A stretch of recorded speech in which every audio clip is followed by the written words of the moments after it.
Good morning, my name is Claudia Nemesi Kaimer from BSN 111K, and today I will be performing complete bed bath. So complete bed bath means that the nurse will wash the entire body of a dependent patient in the bed. So the purposes are, first is to remove transient microorganisms, body secretions and accretions, and dead skin cells. Second is to stimulate the circulation of the skin. Third is to promote a sense of well-being. Fourth is to promote relaxation and comfort. And lastly is to remove any unpleasant body odor of the patient. So prior to the procedure, I had already performed hand washing to prevent the spread of microorganisms, had already closed the door, adjusted the curtains, the lighting of the room, and the room temperature to provide privacy and also comfort to the patient. So now I will be introducing myself to the patient, verify the client's identity, explain the procedure that I am going to do, and also assess the patient. This is to promote or create a nurse-patient therapeutic relationship. And then next, I will be doing or offering the patient the bedpan for him to pee before the procedure that we are going to do. And also ask him if he would like to void. This is because warm water can stimulate the need to void. Hi, good morning, sir. My name is Claudia Nemesi Kaime, and you're studying student nurse for today. Can I see your resident, please? Can you state your complete name? Even James Chavez, And your birthday, please? November 7, 2008. Okay, so now, sir, what I am going to do is I will wash your entire body for it to be the accumulated dirt to be removed, and also for you to feel refreshed. Would that be alright? Okay, so do you want to void this time, sir? No. Alright, so assuming that I had already offered the bedpan to the patient, we can now proceed to the next step. So the next step is to prepare the necessary equipments and to wear gloves. This is to save time and energy, and by wearing gloves, we can prevent the spread of microorganisms. So the equipment needed are basin with warm water, eye patch, a working gloves, washcloth, hair comb, moisturizing lotion, deodorant, eye drop, liquid soap, bath blanket, and bath towels. So now I will be wearing my gloves. So the next step is I have to adjust the bed's height into a convenient height. This is to prevent any undue reaching and straining, and also assist the patient to the side. This is to ensure client safety.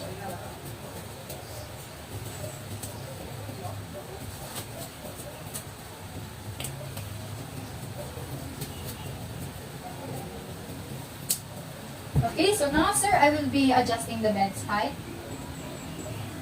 And then, can you move to the side, sir?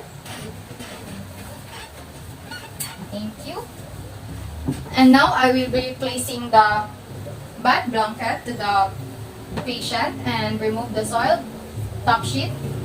This is because bath blanket can provide comfort, privacy, and warmth to the patient.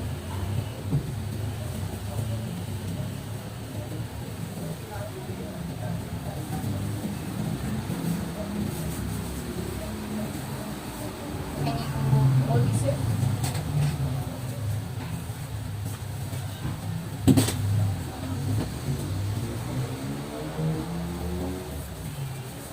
Hold this, sir.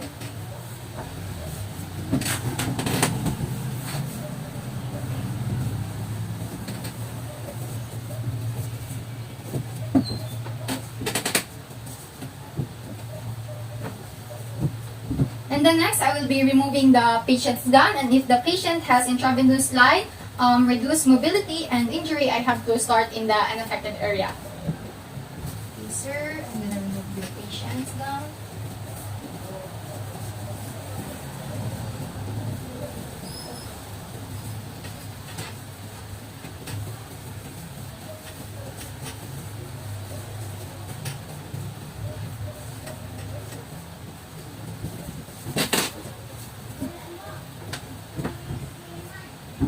And then now I will be filling the basin with 2/3 of warm water.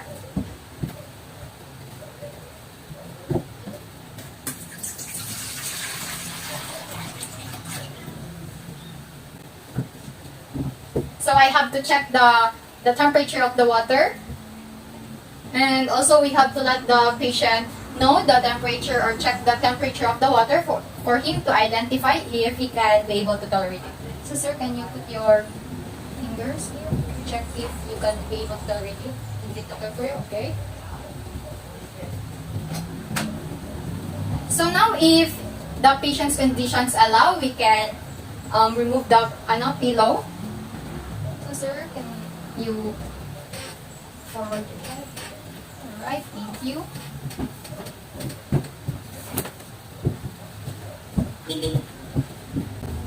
And then now we can wash the face of the patient. So in bed bath, we have to start in the cleanest area downward to the feet of the patient. And then before that, we have to put a bath blanket to the beneath the head of the patient and also to the chest of the patient.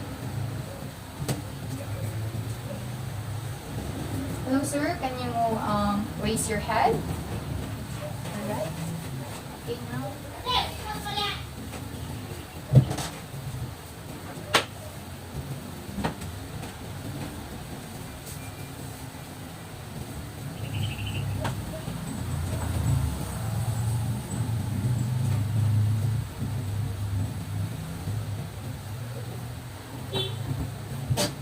So now next we can proceed by washing the face of the patient. So we have to soak first the washcloth.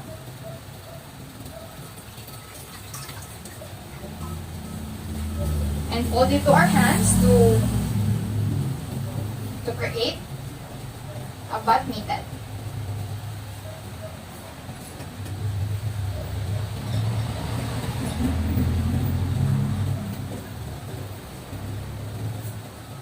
And then in washing the eye of the patient, we have to start in the inner to the outer canthus using a separate section of the washcloth to prevent the spread of microorganisms from one eye to the another eye.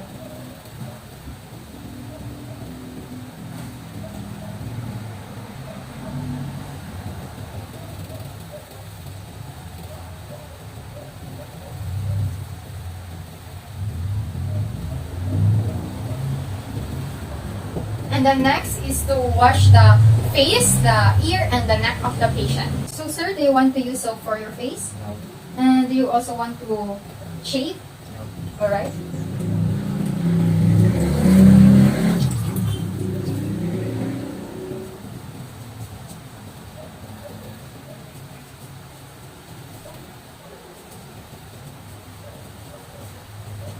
So starting from the forehead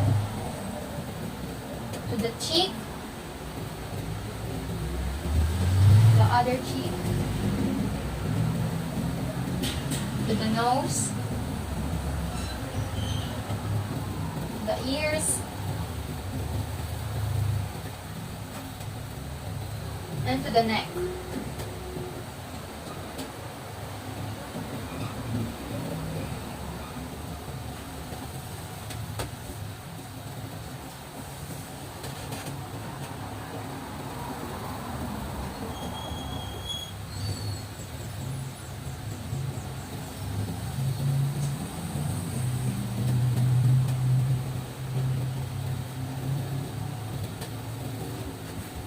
So for unconscious patient, we have to wash the eye from the inner to the outer canthus using a new section of the cloth.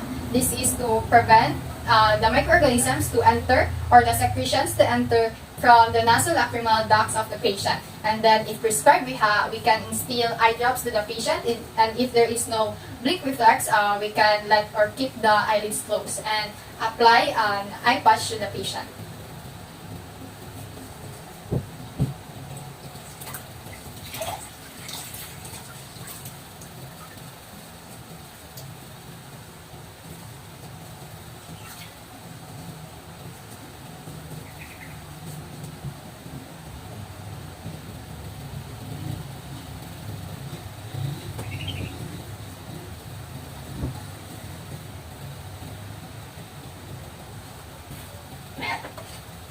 And then apply eye drops.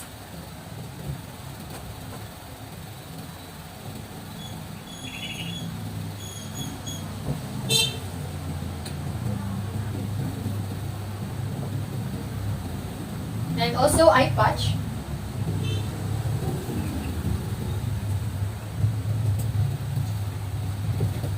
And then proceeding to wash the arms and hands of the patient, we have to put a bath towel to beneath the arms of the patient to prevent the bed from being wet. So we have first to expose the arm of the patient and then put a bath towel.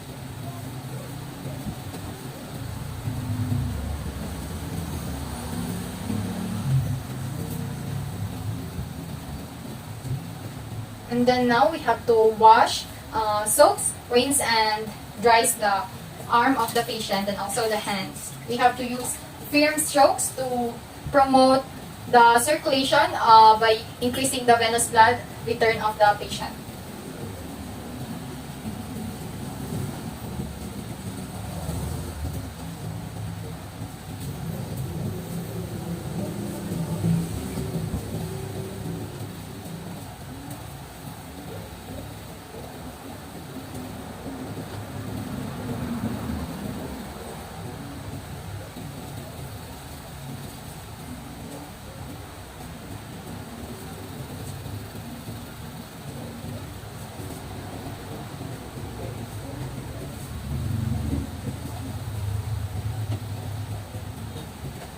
So after that, we have to let the patient raise his arm to the head and support it.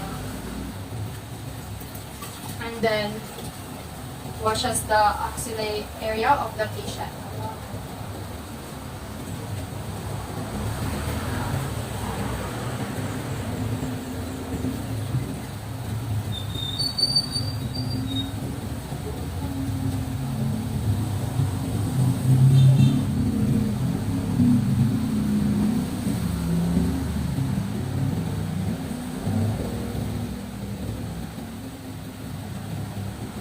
And then apply deodorant if needed.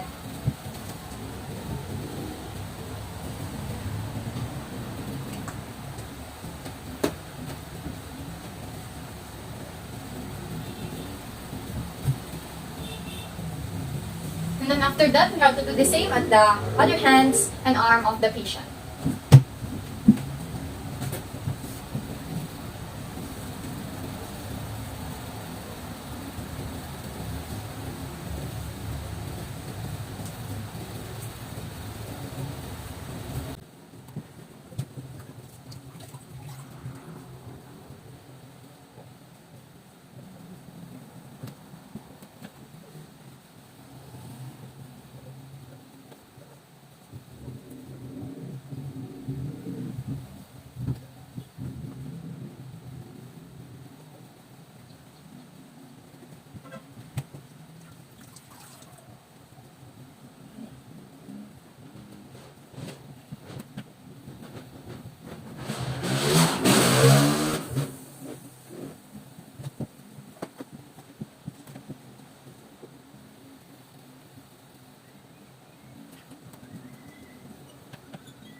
So now I will be putting or placing the bath towel to the patient chest while lowering the bath blanket towards the umbilical part of the patient.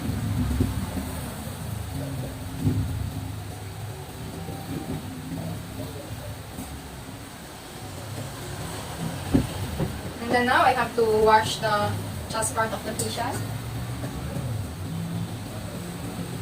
We have to use a firm stroke and give special attention to the skin under the breast of the patient and the other skin folds. This is because this area is prone to sweating and we all know that microorganisms is present if there is moist.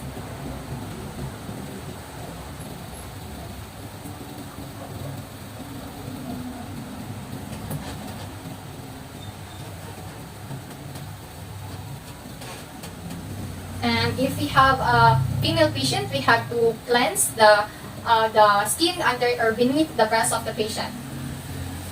And then now we have to change the water to prevent using dirty water and also extend the bath towel to the abdomen part of the patient and while lowering the bath blanket towards the perineum area of the patient.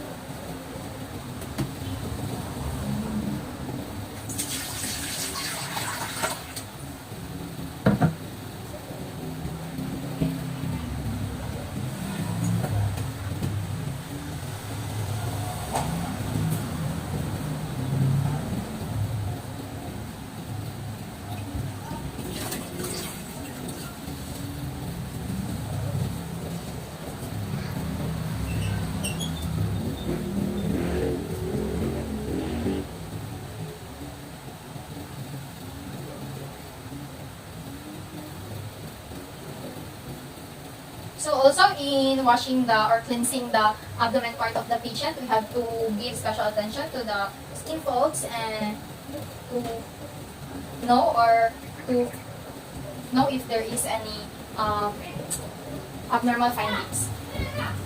Okay, so now we have to dry up the abdomen and the chest part carefully.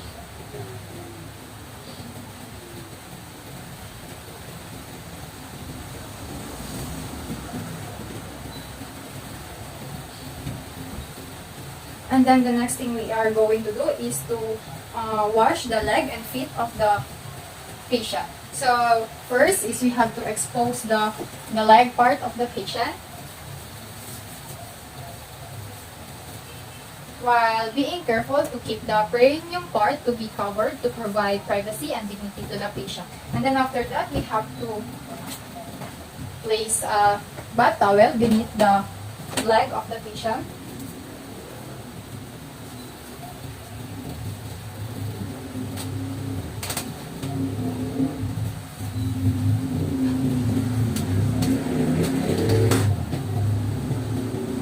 And then we have to wash it from distal to proximal, or from the ankle to the knee and the knee to the legs using a bath method.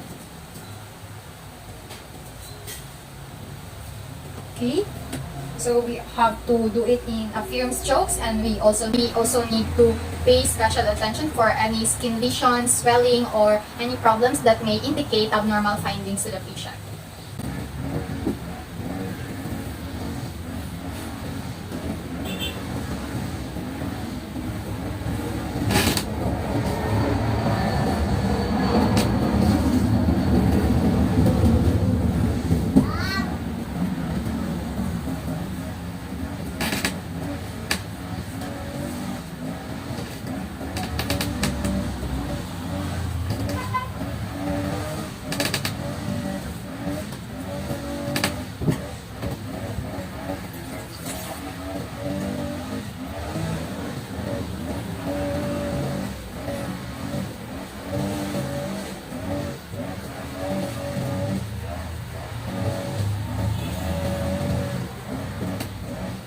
And then proceeding to the foot part of the patient. So we have to clean the toenails and in between the toes of the patient. And then after this, we can apply lotion or moisturizing lotion to the foot part of the patient to smoothen the foot of the patient.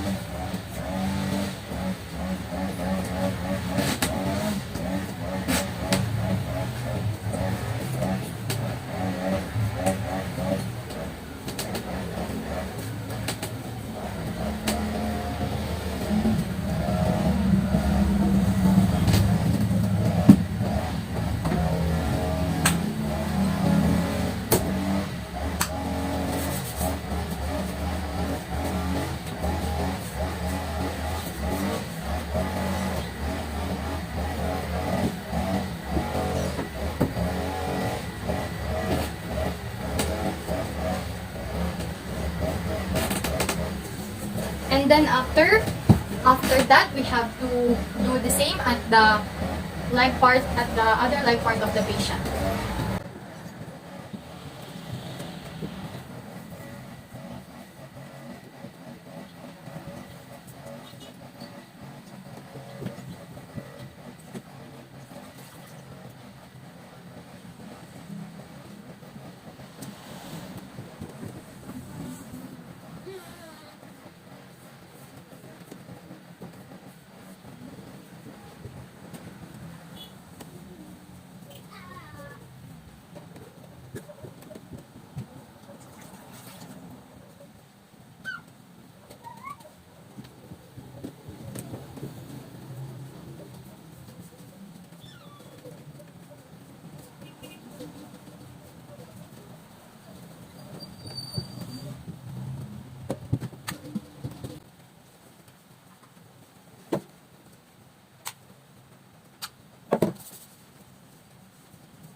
now that I'm done with the leg and feet part of the patient, we can now discard the washcloth and use another cloth.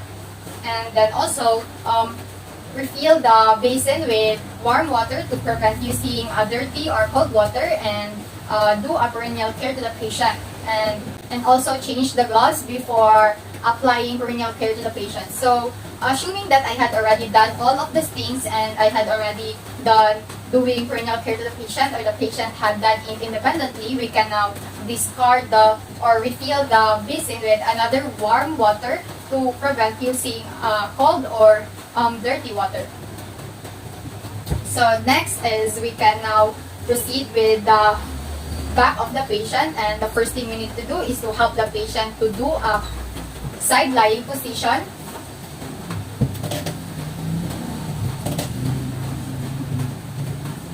Okay, sir, can you face there, sir, in a side way?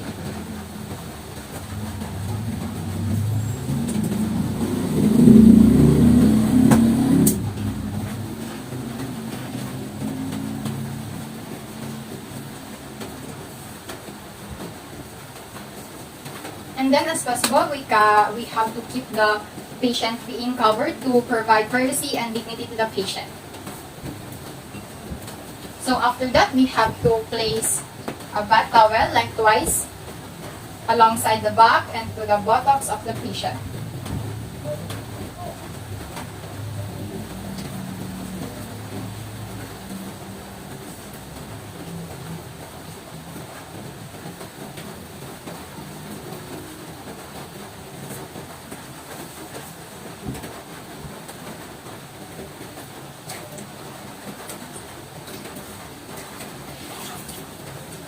And then now we can proceed washing the back of the patient from the back to the buttocks and to the upper thighs.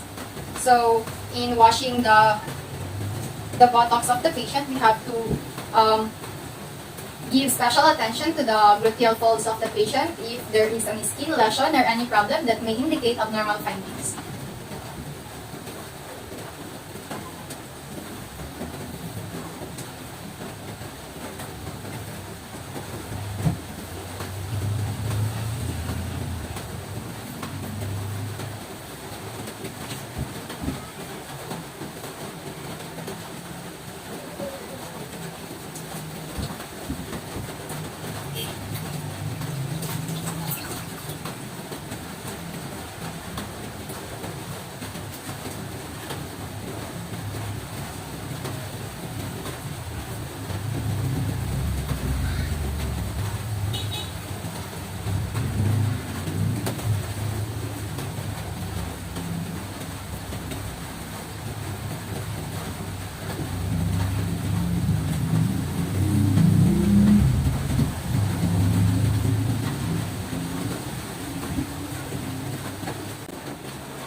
So sir, do you want any back massage? No. Alright.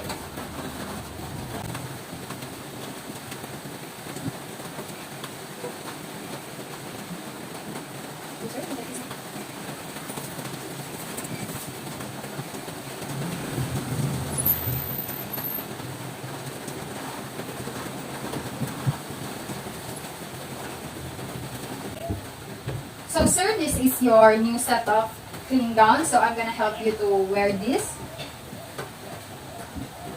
Okay.